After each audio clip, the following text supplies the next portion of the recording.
I think there was a really good, like, snarky remark that a senior told me before. He said, if AI can replace you, then maybe you should be better. Yeah, then I think like, that got me thinking a lot. Because I think where he come from, I know, is more of like, you as a human have a heart and brain, and like AI can never replace that essentially. So it's up to you of how much more are you learning and how much more are you like kind of listening.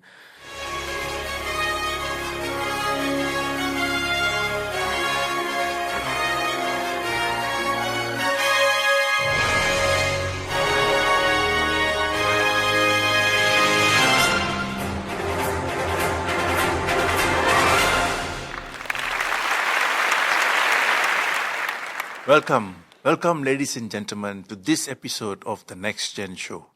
Today, we talked to Chris Chiang. Chris is a creative person who started in the business when he was very young, at the age of 20. He is still very young, and we welcome him to the show. And welcome, Chris.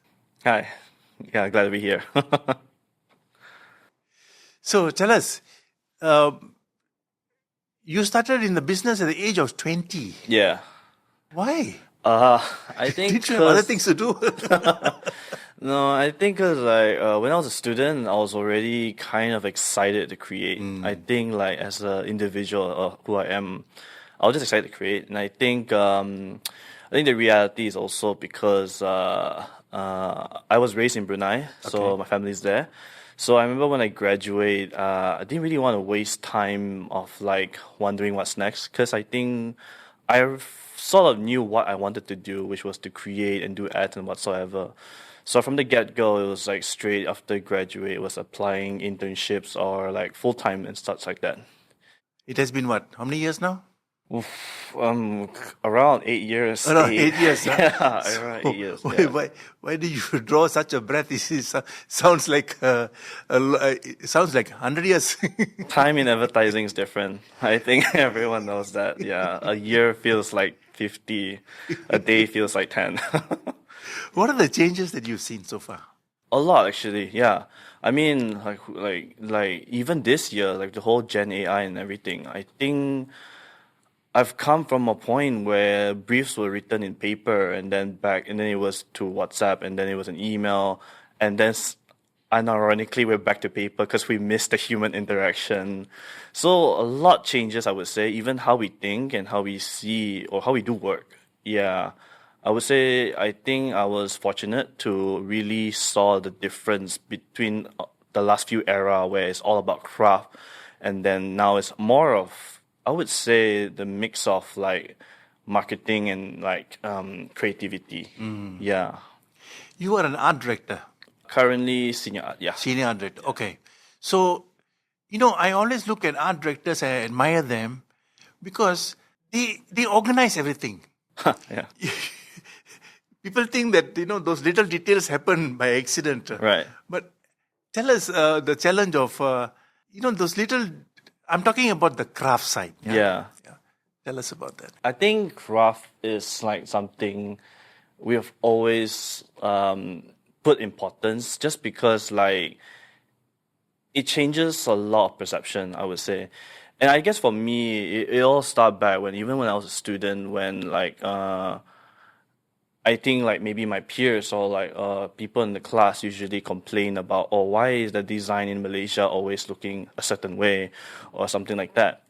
And like I remember there's one person, I think it's a guest lecturer, he just shoot it back at us, and he's like, why aren't you doing anything about it? Okay. Yeah, and he was like, if you are complaining, if you are pointing out all these typography mistakes or graphic, why aren't you doing anything about it? And I think that kind of planted a seed to not just me, but a few of my peers, because it started realizing like, oh, we could actually. And I guess that's how it comes in terms of how it cultivates into like our mindset, where you complained about it in the past, so you better not be making that mistakes now and stuff like that. Yeah, so like that's how it is lah.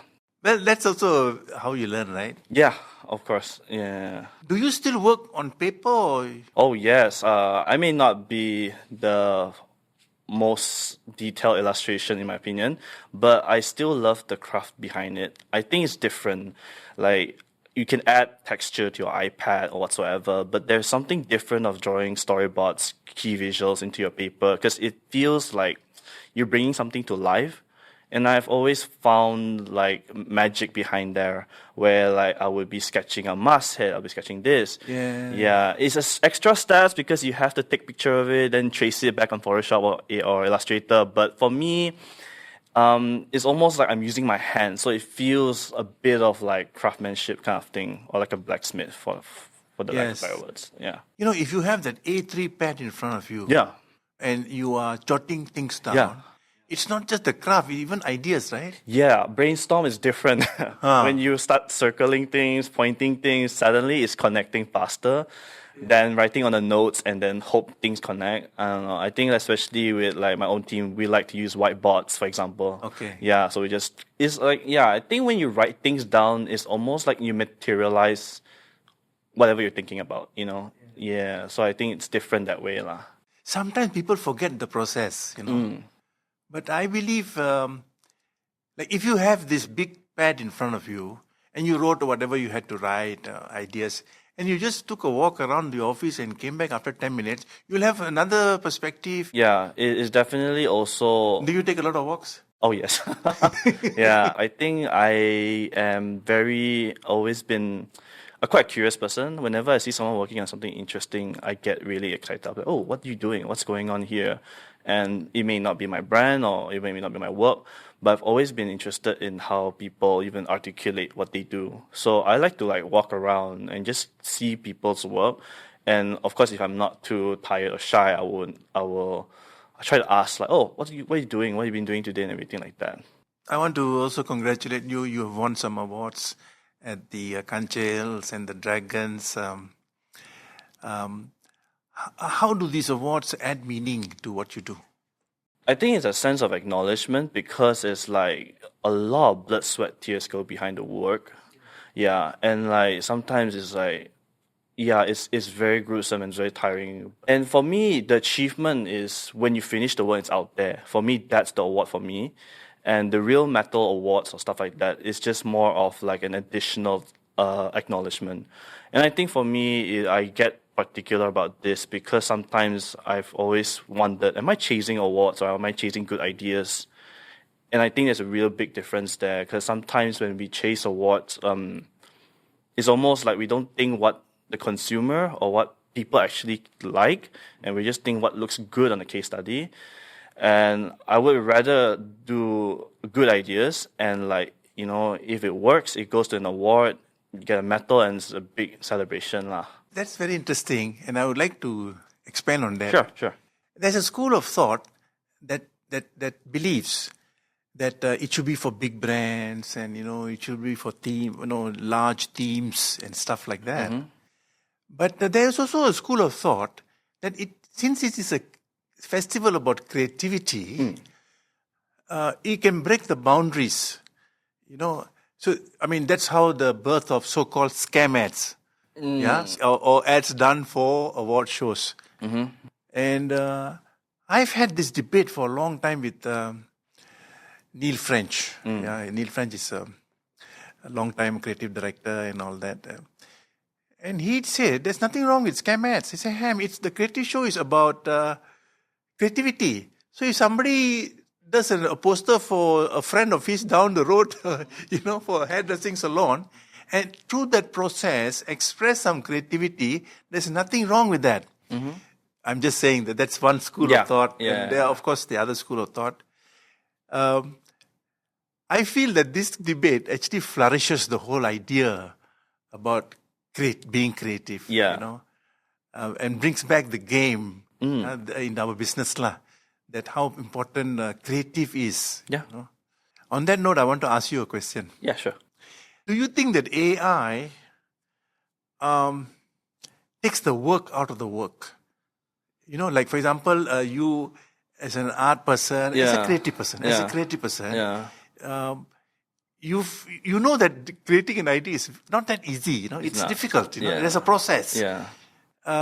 And a lot of people say, oh, AI helps you or facilitates you. Tell us about your real experience.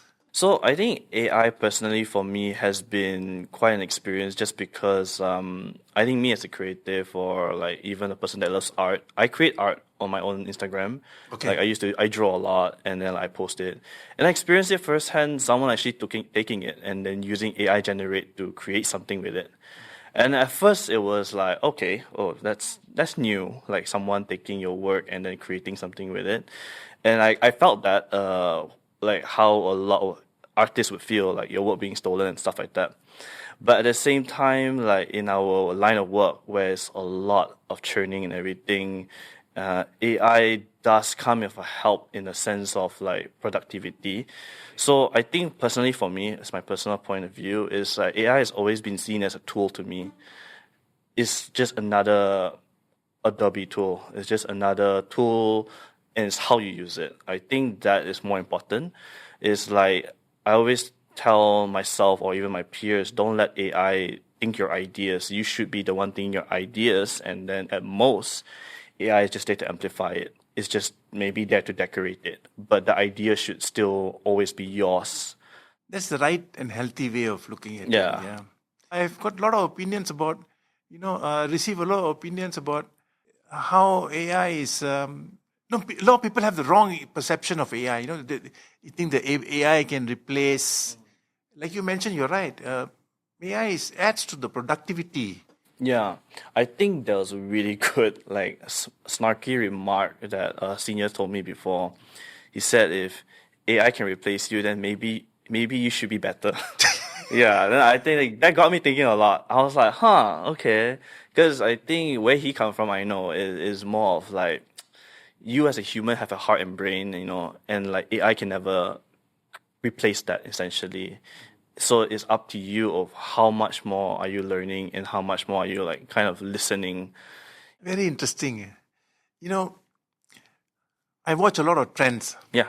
I hate the word trend watcher, but I get exposed to it, and there is some sort of revisit, a renaissance of sorts in our industry.